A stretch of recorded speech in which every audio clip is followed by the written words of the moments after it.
Vamos a seguir nuestro estudio en el libro de Marcos y como ya oramos por nuestro estudio vamos a entrar de lleno en él. La semana pasada cubrimos los primeros 8 versículos del capítulo 7 de Marcos y vimos acerca de las tradiciones, de cómo los fariseos hacían a un lado la ley de Dios por seguir sus tradiciones y cómo los fariseos querían, por la forma en la que seguían sus tradiciones, ser vistos por Dios como gente piadosa, como gente que le obedecía, como gente que le amaba, como gente que estaba sujeta a Él.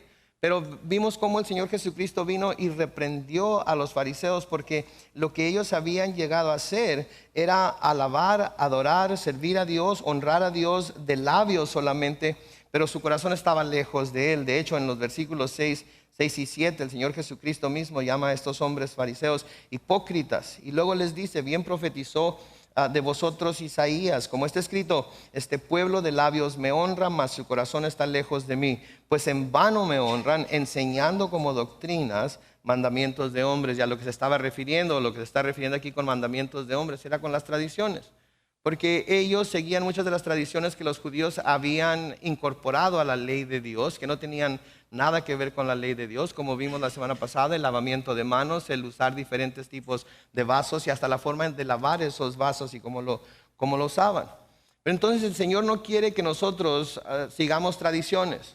El Señor no quiere que nosotros sigamos tradiciones religiosas. De hecho, no quiere que seamos religiosos. Él quiere que le adoremos a Él en espíritu y en verdad. Él quiere que nuestra honra de Él sea más que de labios. ¿Sí? Si yo preguntara aquí, ¿quién de todos ustedes ama a Dios? Diga, yo lo amo. Todos, ninguno de nosotros tendríamos ningún problema con decir yo lo amo, porque todos queremos parecer, cuando menos eso, parecer de que sí lo amamos. Y estaríamos dispuestos a decir eso, esas palabras, yo lo amo, para que todos los demás vean que amamos a Dios. Pero nuestro corazón es lo que realmente dicta, es lo que realmente revela si amamos a Dios o no. Porque lo que sale de nuestro corazón es lo que manifiesta en realidad lo que somos. Sí, vamos a ver esto un poco más adelante. Las tradiciones, llegamos a la conclusión la semana pasada, no pueden limpiar a nadie de su pecado. Las tradiciones son simplemente eso, tradiciones. Sí, todos tenemos algún tipo de tradición en nuestras familias y no hay nada de malo con tener tradiciones. Celebrar la Navidad en la casa de mamá, ir al Día de Acción de Gracias a la casa de los suegros, etcétera, etcétera. Pero luego hay tradiciones que se usan para querer aparentar piedad que nada tienen que ver con la piedad. Yo recuerdo a un hombre que conocí hace algún tiempo en el que su tradición era ir a la iglesia el domingo de Ramos y la noche de Año Nuevo. E iba a la iglesia el domingo de Ramos y siempre volvía con una hojita de palma en forma de cruz bendecida por el sacerdote de la iglesia a donde iba. Y siempre que llegaba con esa hojita de palma la ponía sobre la puerta de su casa. Y esa era su manera de demostrar a sí mismo, a su familia, a toda la gente que lo visitara, su piedad. Esa era su manera de demostrar que creía en Dios. Esa era su manera de honrar a Dios. Pero como vimos la semana pasada en los versículos que estudiamos, esas son simplemente tradiciones. En ninguna parte de la palabra de Dios vemos que ese sea un testimonio de que uno ama o sigue a Dios. Entonces, a veces las tradiciones pueden llevar a la gente a desobedecer los mandamientos de Dios. A veces las tradiciones, por tener muchísimo más poder sobre la gente, puede llegar a usarse como algo que toma el lugar del mandamiento de Dios. Y eso Dios no lo ve bien. Eso Dios no lo ve bien. De nuevo, el versículo 7. En vano me honran con esas tradiciones. Porque esas tradiciones lo que son simplemente mandamientos de hombres. Y los toman como doctrinas y quieren aparentar que a través de ellos se manifiesta su piedad. Ahora, hoy vamos a ver un ejemplo muy claro que el Señor Jesucristo acerca de cómo las tradiciones del hombre pueden llevar a aquel que quiere buscar a Dios, aquel que quiere complacer a Dios, no solamente a no adorar a Dios, no solamente a no honrar a Dios, sino a desobedecer los mandamientos de Dios.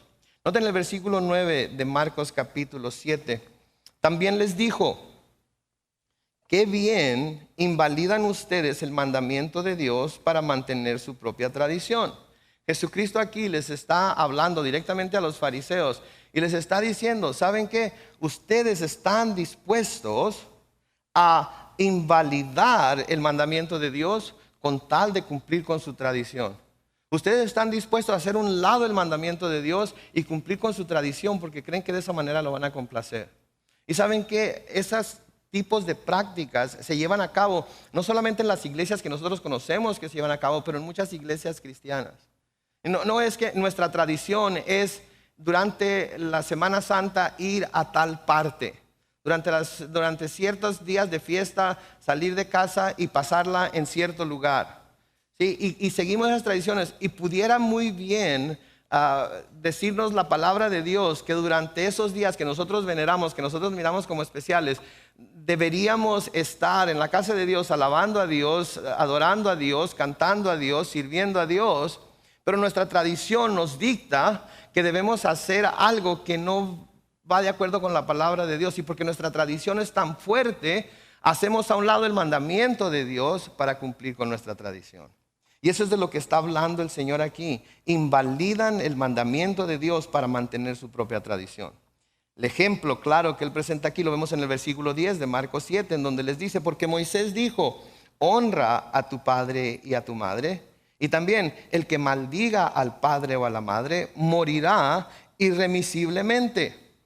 Entonces, había algo que habían hecho los fariseos, había algo que habían hecho los religiosos de ese tiempo, por medio de lo cual ellos podían invalidar el quinto mandamiento de honrar al padre y a la madre. Y no solamente dejar de honrarlo, sino que en contexto aquí, por lo que vemos en las dos secciones del versículo 10, más bien maldecir al padre y a la madre por el comportamiento que estaban llevando a cabo. De nuevo, este es el quinto mandamiento. Y es el primero de lo que se llaman los mandamientos horizontales. Porque tenemos mandamientos verticales, aquellos que tienen que ver con nuestra adoración, nuestra sujeción, nuestra alabanza y nuestro servicio a Dios, que son los primeros 5, pero aquí los primeros 4, pero aquí en adelante empiezan los mandamientos verticales que tienen que ver con nuestros semejantes, que tienen que ver con aquellas obligaciones y mandamientos que tenemos para con los semejantes, y especialmente para con aquellos que son nuestros hermanos. Así, entonces, en el Éxodo capítulo 20 y el versículo 12, que es en donde se presenta el mandamiento, dice, honrarás a tu padre y a tu madre para que tu vida se alargue en la tierra que yo, el Señor tu Dios, te doy. Ahora, cuando dice honrarás, quiere decir que es un presente continuo. Lo vas a honrar ahorita, lo vas a honrar mañana y lo vas a seguir honrando a través de toda tu vida. No es algo que deja de ser. No es algo que en un momento dado, por cómo nuestros padres son, por cómo se portan, porque tropezaron y cayeron en algún pecado, de alguna manera justifica que nosotros los deshonremos. Son los padres que Dios nos ha dado, son los padres que Él ha puesto sobre nosotros para enseñarnos, para cuidarnos. ¿Sí? Y entonces por eso la palabra dice honrarás. Honrarás siempre, hasta que ellos partan a estar con Dios o no con Dios. O hasta que tú partas a estar con Dios o no con Dios. Eso debe ser siempre. Eso no deja de ser. Honrar quiere decir respetar, quiere decir enaltecer, quiere decir premiar un mérito, quiere decir valorar.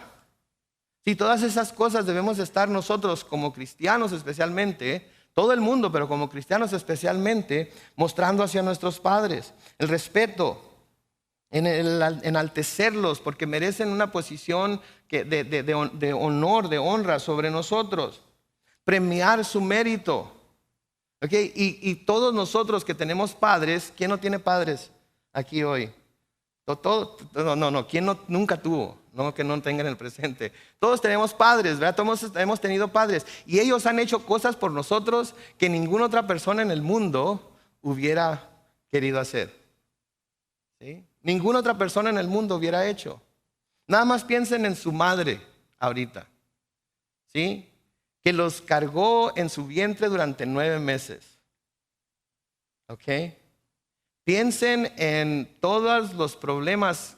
Si ustedes ya están casados, tienen esposa y su esposa ha tenido un hijo ya, ustedes saben lo que eso es. Ustedes saben lo que es que su estómago empiece a crecer y el niño empiece a quitarle a ella todo lo que ella necesita para que su cuerpo se nutra, y ahora ella tiene que compartir eso con el niño, y le falta el hierro y le faltan vitaminas y le falta esto y le falta lo otro. Desde que nos concibieron nuestras madres, están empezando a morir a sí mismas, ellas mismas, y están empezando a darnos a nosotros lo que necesitamos. Debemos de premiar su mérito.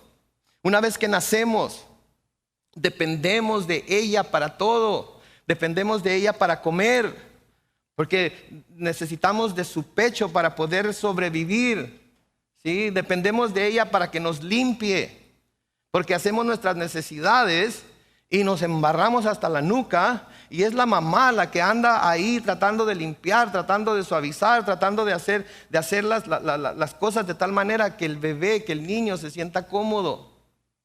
Ahora, para aquellos que tienen la bendición de ser padres, papás, y que han tenido que pasar por esto, ustedes saben de lo que estoy hablando. No es fácil, ¿verdad? Me acuerdo cuando nació mi hijo. Una de esas primeras veces en las que tenía que cambiarlo, tuve que cambiarlo, y era de noche, y fui, lo levanté de la cuna, y tenía cosas extrañas hasta por arriba de la cabeza, y lo tuve que agarrar así despacito, así para poner. No sabía por dónde empezar. ¿Sí? Ahora las mamás hacen eso día tras día tras día, y noche tras noche. Hay que respetar, hay que enaltecer, premiar su mérito, valorar.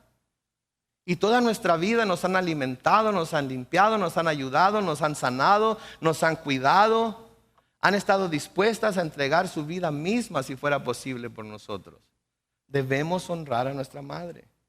Los papás, que también en un momento dado tienen que hacer a un lado sus sueños, tienen que hacer a un lado sus aspiraciones, tienen que hacer a un lado sus anhelos y levantarse para trabajar 5, 6, a veces 7 días por semana, para patrones a veces no muy agradecidos. Y no estoy diciendo que hay mamás que no lo hacen también, obviamente. Para cubrir todo lo que pudiéramos hablar acerca de todo lo que hace nuestro padre y nuestra madre por nosotros, necesitaríamos un estudio de cuando menos unos 6 domingos. Pero los papás que se levantan y se sacrifican, se levantan tarde, temprano, se acuestan tarde. Algunos trabajan de noche, algunos trabajan 2 turnos, algunos trabajan 2 trabajos, constantemente tratando de proveer para nuestras necesidades. ¿Sí? Entonces, cuando somos niños y aun cuando jóvenes, ¿sí? nuestra honra por nuestros padres se manifiesta en nuestra obediencia, en nuestra sujeción a ellos. Y así es como lo demostramos. Pero aun cuando llegamos a ser adultos, aun cuando ya no somos responsables de obedecer, porque ya no tenemos que obedecer, aún tenemos la responsabilidad de honrar, valorar a nuestros padres por todo lo que han hecho por nosotros a través de los años. Eso no debe de dejar de hacerse jamás. Y créanme que mientras estaba preparando este mensaje, yo tuve que ver mi propio corazón y ver cómo me estaba portando yo hacia mis padres, porque el Señor tiene el sentido de humor de esa manera, ¿verdad? Tiene la manera de ponernos la palabra enfrente de nosotros para que nos veamos en el espejo y ver en dónde la estamos regando. Y debo confesarles que no estaba siendo el hijo que yo debería ser. Pero inmediatamente me arrepentí delante de Dios, y inmediatamente le llamé a mi mamá y a mi papá, y inmediatamente platiqué con ellos y les dije lo que verdaderamente siento por ellos. Y eso es lo que la palabra está diseñada para hacer. Pero noten la segunda parte del versículo: el que maldiga al padre o a la madre morirá irremisiblemente. Levítico 29 es donde vemos esto escrito, en donde dice claramente: todo aquel que maldiga a su padre o a su madre será condenado a muerte. Ha maldecido a su padre o a su madre, y será él responsable de su propia muerte. Tomen en cuenta esto. Si alguien maldice a su padre o a su madre, debe morir. Y dice irremisiblemente, lo que quiere decir que no hay nada que lo libre de la sentencia de muerte. Ahora, yo sé, no estamos bajo la ley, estamos bajo la gracia. Si estuviéramos bajo la ley, más de 2 o 3 o 4 de nosotros, quizás todos nosotros, ya hubiéramos sido apedreados en 1 o 2 o 3 ocasiones por haber maldecido a nuestros padres. Porque aun cuando lo quisiéramos negar, Yo estoy seguro que la mayoría de ustedes, si es honesto con ustedes mismos, en su edad de adolescencia especialmente, cuando sus padres empezaron a poner límites, cuando sus padres empezaron a tratar de jalarles la rienda, como dice mi papá, ¿sí? Hubo más de uno que cabestreó y dijo y pensó cosas de sus padres que nunca se hubieran imaginado que iban a decir o pensar. Y que ahorita están acordándose y están pidiéndole perdón a Dios. Y sería bueno que un día hablaran con su padre y su madre y les pidieran perdón también a ellos, si todavía los tienen. Si ya no los tienen, hagan una oración. Pídanle al Señor que de alguna manera Él traiga paz a su corazón por lo que alguna vez hicieron. Maldecir, ¿qué quiere decir maldecir? Hablar mal de, denigrar, hacer menos o menospreciar. Contrario, no darle el valor que ellos deben de tener para nosotros. Ahora, podríamos hablar en este caso de juzgar a nuestros padres por no haber sido, en nuestra opinión, los mejores padres del mundo. Y digo nuestra opinión porque en realidad es nuestra opinión. Nosotros a veces como hijos no sabemos todo lo que nuestros padres tuvieron que pasar, todo lo que tuvieron que sufrir, todo lo que tuvieron que hacer para poder ayudarnos a ser los hombres y mujeres que ahora somos. Y debemos recordar siempre que nuestros padres son seres humanos, igual que nosotros, imperfectos, igual que nosotros, que como todos nosotros tienen sus faltas, tienen sus fallas, tienen sus debilidades, y debemos de tomar eso en cuenta antes de juzgarlos muy duramente. Entonces podríamos juzgarlos de que no fueron los padres, los mejores padres del mundo. Otra manera de decirlo es por haber sido los peores padres del mundo.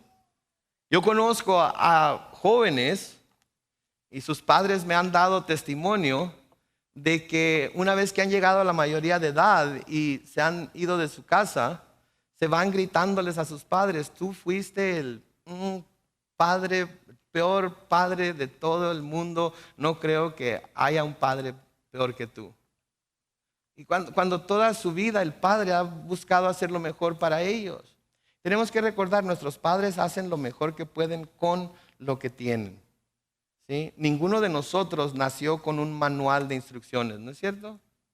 Alguno de sus hijos vino a esta tierra con un manual de instrucciones que les dijo específicamente qué tenía que hacer, cuándo lo tenía que hacer, cómo lo tenía que hacer, qué tenía que decir. Ninguno.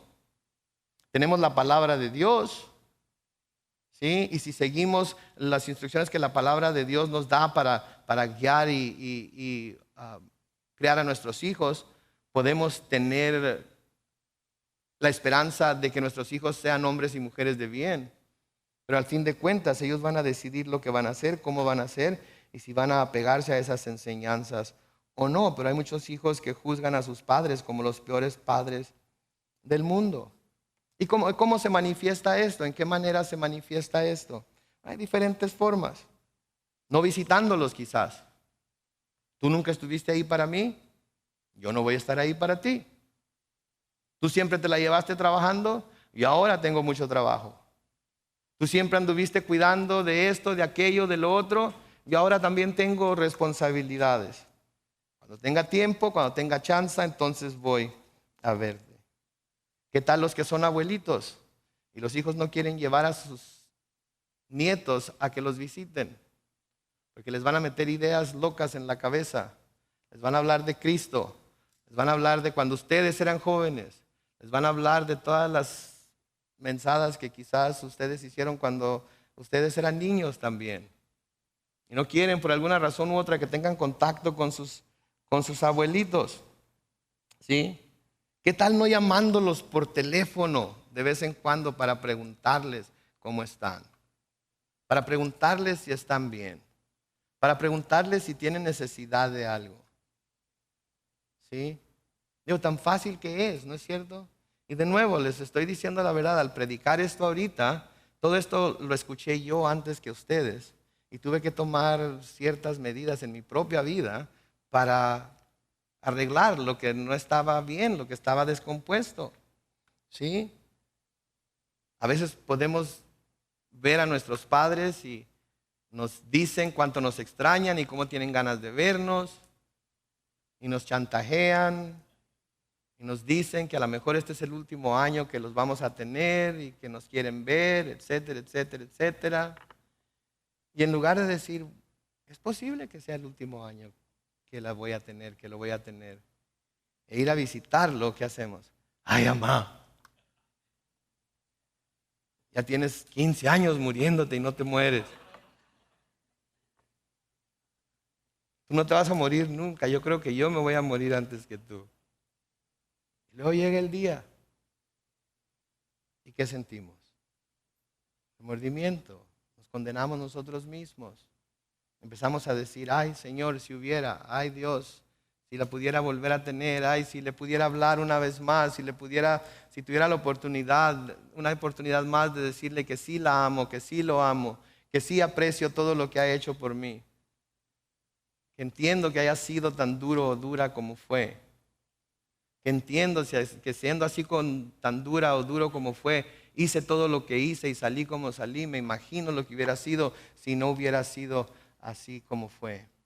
Es una de las cosas que yo le doy tantas gracias a Dios por mi papá, porque fue un hombre muy duro conmigo y con mi hermano. Duro. Si les contara las historias, las cosas que hizo cuando yo tenía 15 y 16 años, de ir a sacarme de las greñas a fiestas porque no me había dado permiso para ir y yo me había ido y mi papá no era de los que se esperaban a que llegara a la casa. Mi papá era de los que iba y nos buscaba y a patadas nos llevaba a la casa. Y ahora me pongo a pensar, qué bárbaro.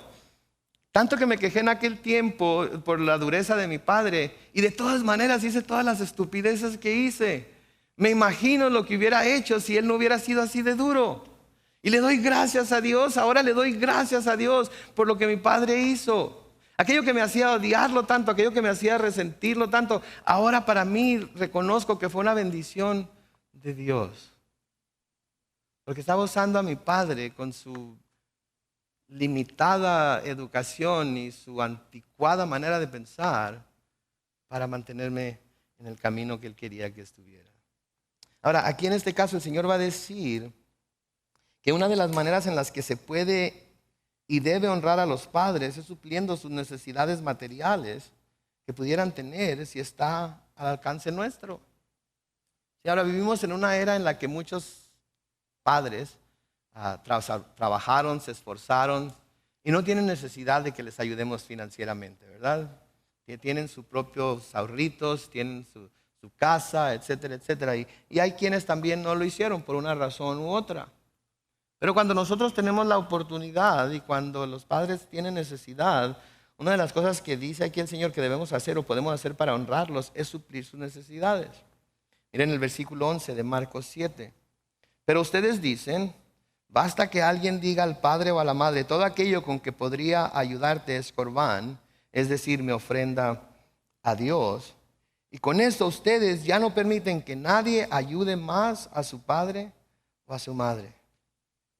Noten, era la obligación de los hijos, una vez que los padres llegaban a cierta edad y no podían ya ellos suplir para sus necesidades, encargarse de ellos. Era la obligación de los hijos el mantener a sus padres, por así decirlo, una vez que llegaban a la edad en la que ellos ya no podían trabajar y no tenían algo para retirarse, para jubilarse. Sí, eso yo lo he visto en mi familia desde que era muy pequeño. Siempre que veníamos de Los Ángeles a Mexicali a visitar a mi abuela materna o a mi abuela paterna, mis papás siempre traían provisiones, siempre traían un dinero que apartaban para dárselos a su mamá para que pudieran mantenerse. Lo he visto toda mi vida. Y siempre admiré mucho el hecho de que mis padres honraran así a sus mamás, porque sus papás ya no vivían. Y podemos ver que esto es un principio bíblico. Y algo curioso, que aunque es un principio bíblico, todo mundo lo hace, crea en Dios o no, crea en la Biblia o no, crea en Jesucristo o no, tienen ese cierto sentido de responsabilidad hacia los padres, que es bueno. Pero noten aquí, el Señor les está diciendo, hay gente que quiere obedecer los mandamientos de Dios, pero ustedes de honrar a sus padres y a su madre, pero ustedes abren la puerta para que lo desobedezcan, diciéndoles a estas personas que todo aquello con lo que pudieran ayudar a sus padres, es una ofrenda para Dios. Y ya porque dicen, esta es una ofrenda para Dios, eso les da la libertad para no ayudarles. Y luego noten lo que dice el versículo 12. Y con eso ustedes ya no permiten que nadie ayude más a su padre o a su madre. Estaban, como quien dice, obligando a la gente a que si tenía algo, lo diera a Dios como ofrenda, aun cuando sus padres lo necesitaban. Y saben de lo que esto habla a nosotros aquí esta mañana, de lo misericordioso que es Dios. Porque quizás nos pudiéramos preguntar, entonces Dios le permitiría a alguien ayudarle a sus padres y no darle la ofrenda a él. ¿Permitiría a alguien ayudar a sus padres que tienen necesidad y no darle el diezmo a él? ¿Permitiría que se rompiera su mandamiento de diezmar y de dar ofrendas con tal de ayudar a los padres? Y la respuesta es sí. Porque Dios no quiere sacrificios sin misericordia. Dar sacrificios es muy fácil, ¿no es cierto? Es fácil dar sacrificios. Dios quiere que le sirvamos y decimos, en lugar de servir voy a dar $20 extras cada mes. Es un sacrificio. Pero es más fácil dar el sacrificio que servir. Porque con dar estoy cubriendo mi responsabilidad de servir a Dios y de presentarme yo como sacrificio vivo. Por eso la palabra de Dios dice que es más fácil que pase un camello por el ojo de una aguja a que un rico entre en el reino de los cielos. Porque aun cuando el rico no diga que cree que puede comprarse el cielo, porque tiene la habilidad para dar, el corazón muchas veces no está dispuesto a servir. Y hay que hacer las dos cosas. Se debe de dar ofrenda, diezmo, de acuerdo a lo que la palabra de Dios dice, y se debe también servir. No se puede hacer uno sin lo otro. Nuestro Señor Jesucristo nos dice eso mismo. Debemos recordar entonces que más que sacrificios, Dios desea que seamos misericordiosos con los demás. Y como en este caso que está hablando aquí, si el hijo fuera con Dios y le dijera, Señor, mira, aquí tenía el diezmo ya preparado para dártelo, pero mis padres necesitan pagar su renta. Voy a darle esto a mis padres para que paguen su renta. Y te prometo que la próxima vez voy a darte mi diezmo íntegro. Dios no va a mandar un rayo para partir a esa persona y decirle, infiel, ¿cómo te atreves a darle mi diezmo a tus padres? ¿Cómo te atreves a ponerlos a ellos antes que a mí?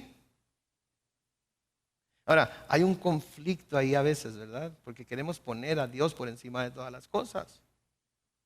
Pero cuando se trata de hacer misericordia por alguien, Dios nos permite que hagamos la misericordia antes de cumplir con lo que Él dijo. Yo sé que voy a recibir cartas, yo sé que alguien va a escribir en mi cuenta de YouTube, pastor, cómo se pone a decir esas estupideces, esas barbaridades, esas herejías. Pero ¿saben qué? No soy yo nada más. Creo que estoy en muy buena compañía porque nuestro Señor Jesucristo dijo lo mismo. Mateo capítulo 12, cuando los fariseos estaban culpando al Señor Jesucristo y a sus discípulos de desobedecer la ley del sábado, porque iban comiendo durante el día de reposo, el Señor los reprende con estas palabras en Mateo capítulo 12, comenzando con el versículo 3. El Señor Jesucristo hablando les dice, ¿no han leído ustedes lo que hizo David cuando él y sus acompañantes tuvieron hambre? Pues entró en la casa de Dios y comió los panes de la proposición, panes que ni a él ni a sus acompañantes les estaba permitido comer, sino solamente a los sacerdotes. ¿Okay? Noten eso, por favor. David andaba huyendo, David tenía hambre, David llegó al tabernáculo, David pidió algo de comer y el sacerdote le dice, ¿sabes qué, David? Lo único que tenemos aquí para comer es el pan de la proposición, pero eso solamente los sacerdotes pueden comer, ningún hombre que no sea sacerdote los pueden comer. El El Señor Jesucristo está diciendo aquí, ¿no se acuerdan de esa instancia en la que David tenía hambre y llegó al lugar santo y ahí lo único que había para comer eran los panes de la proposición, que nada más los sacerdotes deben comer? ¿Y lo comió? Desobedeció lo que la palabra de Dios decía. Desobedeció lo que la palabra de Dios claramente decía acerca de los panes de la proposición. En el versículo 5 dice, ¿o no han leído ustedes en la ley que en el día de reposo los sacerdotes que están en el templo profanan el día de reposo y no se les culpa de nada? En otras palabras, el ser sacerdote en el templo implica trabajo. Implica que les iba a llegar animales para el sacrificio. Implica que iban a tener que degollarlos o degüellarlos. Implica que los iban a tener que desangrar. Implica que los iban a tener que despellejar. Implica que los iban a tener que cortar. Todo eso es trabajo. Y el día de reposo nadie tenía que hacer nada. Y el Señor Jesucristo aquí está diciendo, cuando los sacerdotes cumplen con su deber en el templo durante el día de reposo, de hecho están desobedeciendo, están profanando el día de reposo, pero no se les culpa de nada. El versículo 6 dice, pues yo les digo que aquí está uno mayor que el templo. Si ustedes supieran lo que significa misericordia quiero y no sacrificio, no condenarían a los inocentes. ¿Sí? Dios busca que seamos misericordiosos, de la misma manera en la que Él fue misericordioso con nosotros. Dios busca que no nos estemos juzgando y mordiendo y comiendo los unos a otros con intrigas y mentiras y acusaciones y condenaciones los unos a los otros. Porque de alguna manera estamos, en nuestra opinión, nuestro hermano está abusando de la gracia de Dios. Tenemos que ver con ojos de misericordia. Tenemos que vernos en su lugar. Tenemos que vernos nosotros mismos como si nosotros estuviéramos pasando por lo que ellos están pasando y mostrar misericordia para con ellos. Entonces sí, lo que Jesucristo les estaba diciendo aquí, ustedes están forzando al pueblo a que obedezcan sus tradiciones y por obedecer sus tradiciones el pueblo está desobedeciendo a Dios. Y eso un día van a tener que dar cuentas de ello. Y nosotros también debemos de tener cuidado porque un día de eso vamos a tener que dar cuenta también.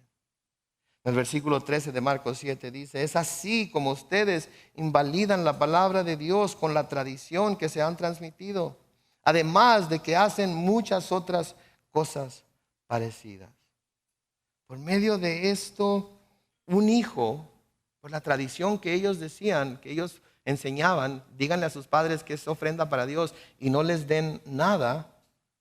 Por medio de esto que ellos habían diseñado, un hijo podía completamente desobedecer el mandamiento de honra a tu padre y a tu madre, y lo hacía mientras era ultra religioso. Lo hacía mientras aparentaba ser ultra religioso. Estoy obedeciendo la ley de Dios. Estoy obedeciendo las tradiciones de los ancianos. Hay mucha gente ultra religiosa que es completamente desobediente a los mandamientos de Dios. Hay mucha gente que se presenta a sí misma como la máxima expresión de la religiosidad. ¿Ok? Sigue los dogmas de su iglesia, sigue las tradiciones de su iglesia. No me importa que sea cristiana, católica, la que sea. Y quieren que esa sea su forma de piedad. Y hacen a un lado el mandamiento de Dios. Y Dios no acepta su religiosidad. Porque Dios no quiere religiosidad. Dios quiere que lo honremos con todo nuestro corazón, que lo amemos con toda nuestra alma, con todas nuestras fuerzas, con toda nuestra mente. No quiere ejercicios religiosos.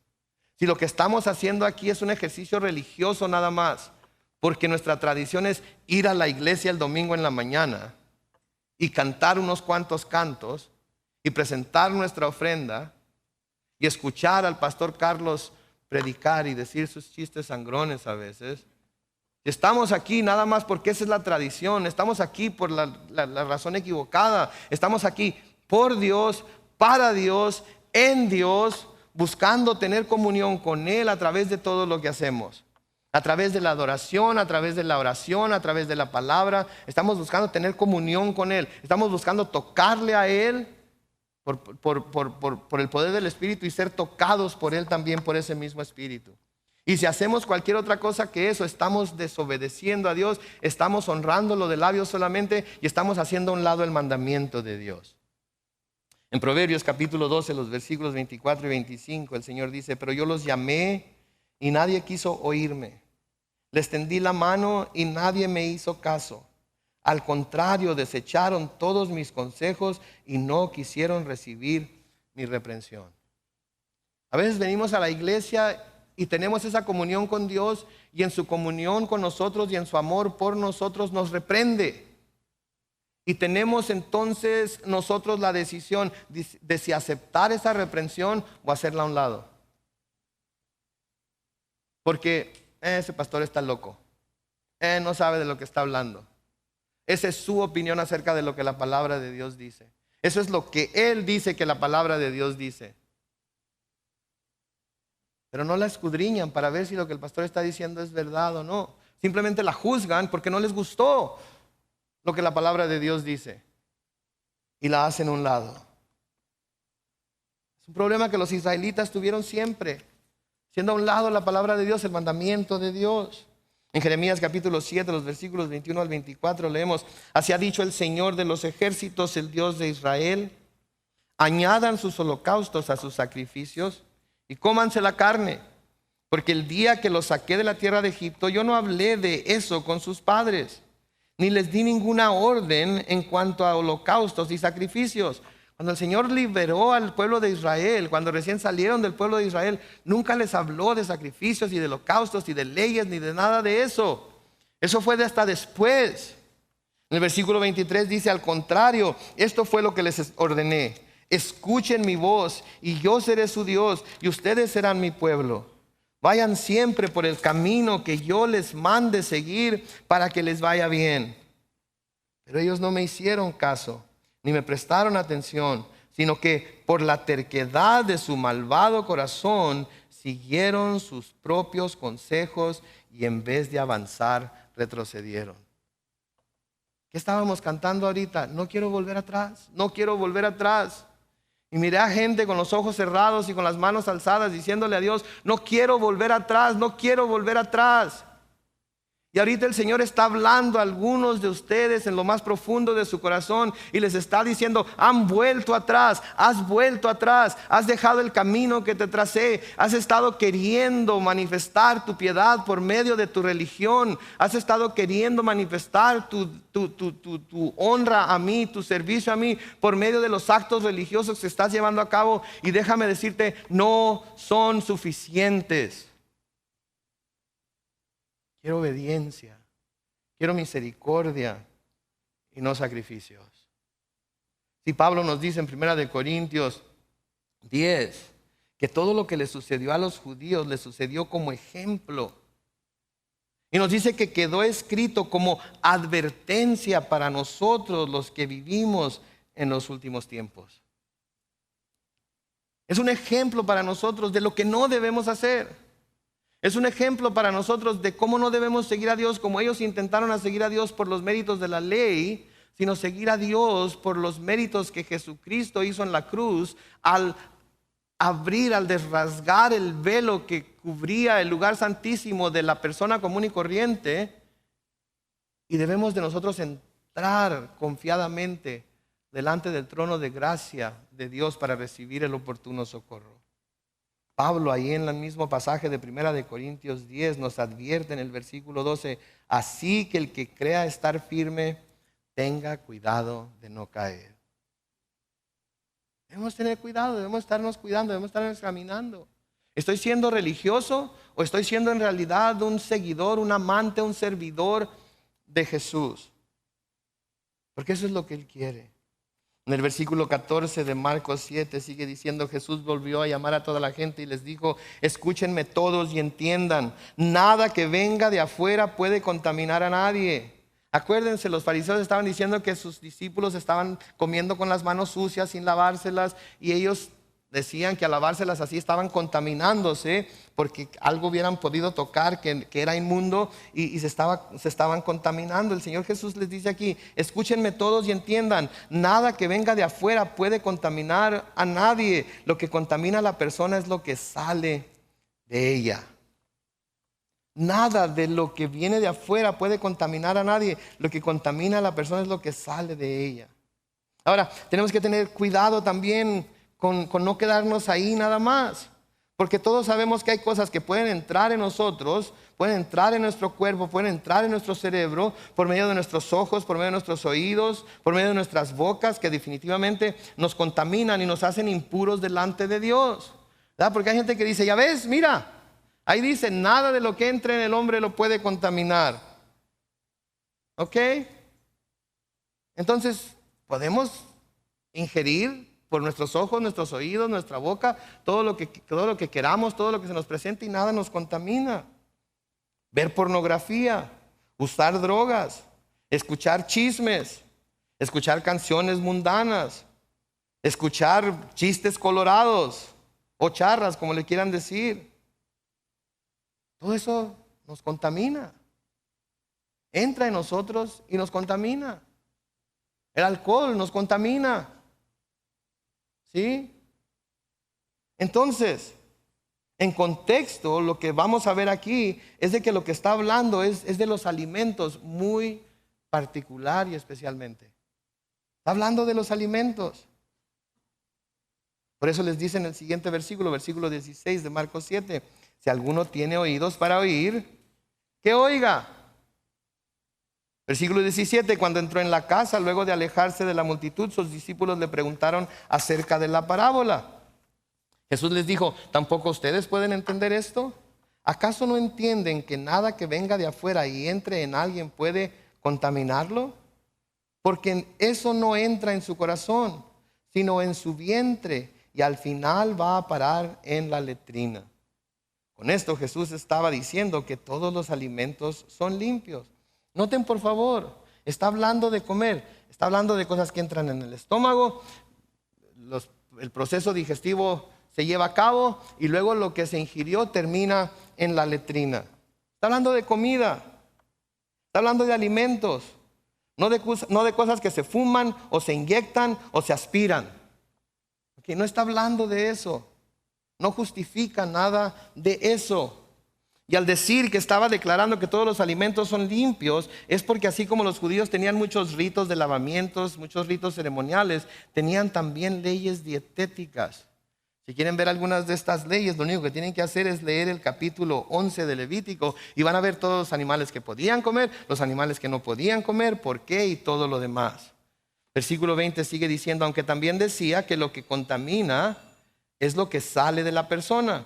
Porque de adentro del corazón humano salen los malos pensamientos, la inmoralidad sexual, los robos, los homicidios, los adulterios, las avaricias, las maldades, el engaño, la lujuria, la envidia, la calumnia, la soberbia y la insensatez.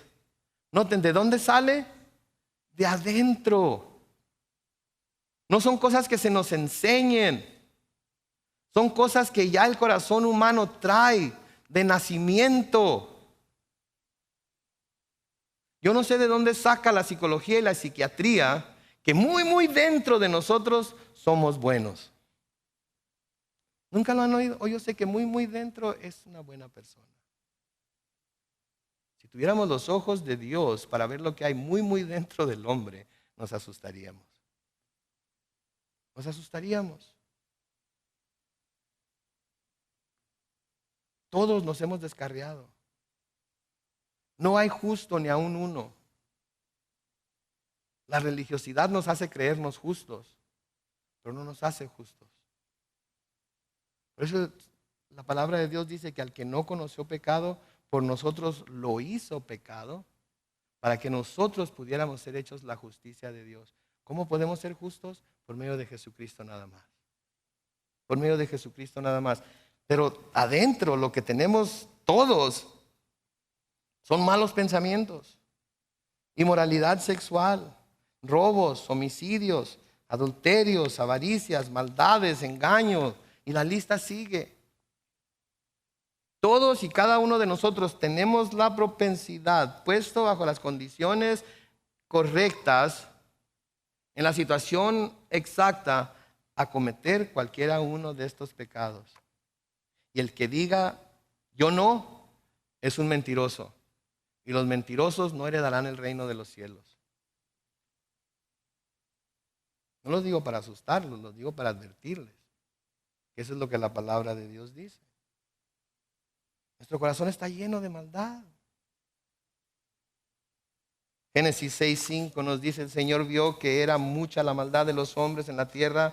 Y noten, y que todos los planes y pensamientos de su corazón, ¿cuántos? Todos los planes y pensamientos de su corazón eran siempre los de hacer solo el mal. Todos. ¿Saben lo que quiere decir la palabra en hebreo que se traduce todos en ese pasaje? Quiere decir absolutamente todos. Todos.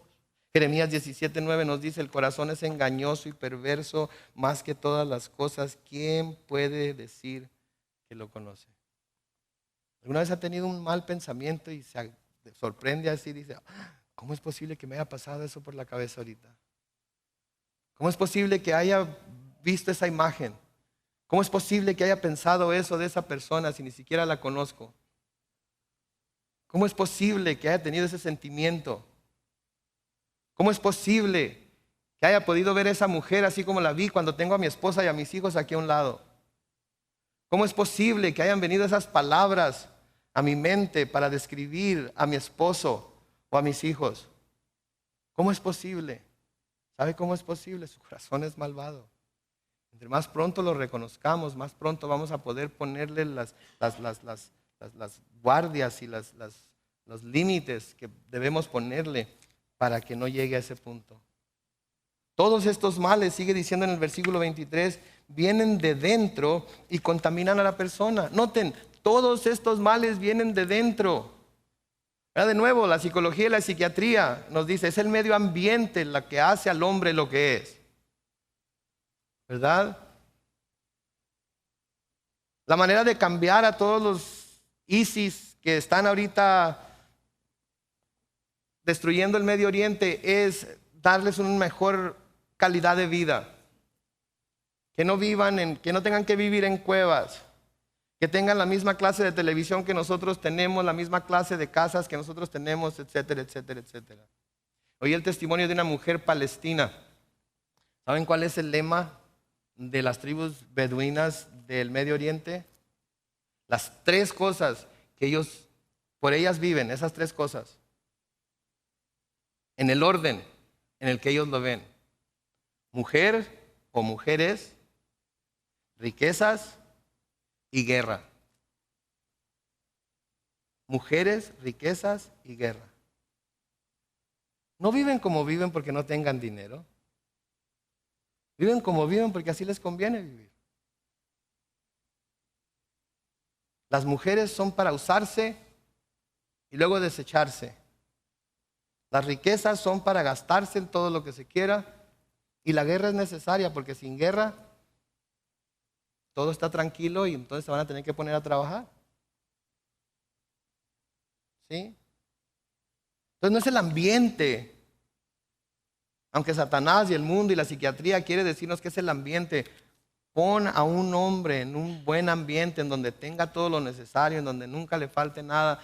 De alguna manera va a encontrar la manera de echarlo todo al excusado.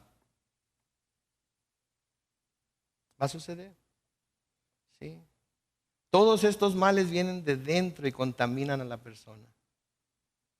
Esto debe ser un poderoso recordatorio para nosotros de la razón por la cual Dios está tan interesado en que le entreguemos nuestro corazón.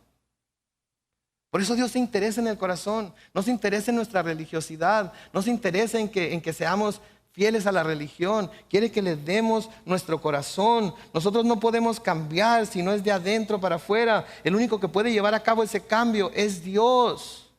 Y la única manera de que ese cambio pueda llevarse a cabo es naciendo de nuevo. Naciendo de nuevo. Si no hemos nacido de nuevo, esa transformación no se puede llevar a cabo. Podemos cambiar la fachada de la casa, ¿sí? Podemos pintarla aquí y allá, arreglarle todo lo que se ve, pero por dentro está lleno de putrefacción.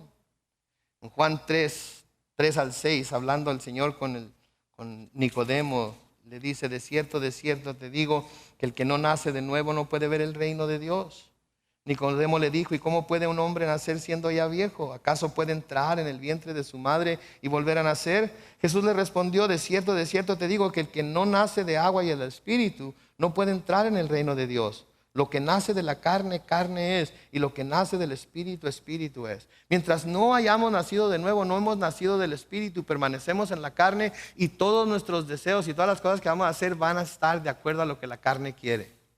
Es solamente cuando hemos nacido del Espíritu que reconocemos los deseos de la carne y empezamos a obrar por el poder del Espíritu Santo, que nos ha hecho nacer de nuevo, en contra de las cosas de la carne, y empezamos a ser transformados de adentro para afuera. En Ezequiel 11, versículos 19 y 20, el Señor dice: pondré en ellos un corazón y un espíritu nuevo. Les quitaré el corazón de piedra que ahora tienen y les daré un corazón sensible, para que sigan mis ordenanzas y cumplan mis decretos. Entonces ellos serán mi pueblo y yo seré su Dios. Es cuando el Señor transforma nuestro corazón, nos da ese corazón sensible a su Espíritu Santo y a sus mandamientos, que entonces podemos seguir sus ordenanzas y cumplir sus decretos. Cuando lo hacemos por religiosidad, nos cansamos de ello y los hacemos a un lado, ¿sí? En Salmo 50, los versículos 10 al 11, la oración de David es: Dios mío, crea en mí un corazón limpio, renueva en mí un espíritu de rectitud. No me despidas de tu presencia, ni quites de mí tu Santo Espíritu. Escucha el versículo 12: devuélveme el gozo de tu salvación, dame un espíritu dispuesto a obedecerte. Dame un espíritu dispuesto a obedecerte. Esa debe ser nuestra oración aquí en esta mañana. Si descubrimos que hemos estado rebelando en contra de ese cambio que Dios quiere hacer en nosotros, volvamos a Él, sometámonos a Él, dejemos que Él haga esa transformación en nosotros. Y si de alguna manera, por ser religiosos, hemos hecho la ley de Dios a un lado, hay que orar como David y decir: devuélveme el gozo de tu salvación, dame un espíritu dispuesto a obedecerte. Porque Él es el único que lo puede dar. Nadie más lo puede dar. Solamente Él, solamente por su espíritu, solamente en su gracia. Amén.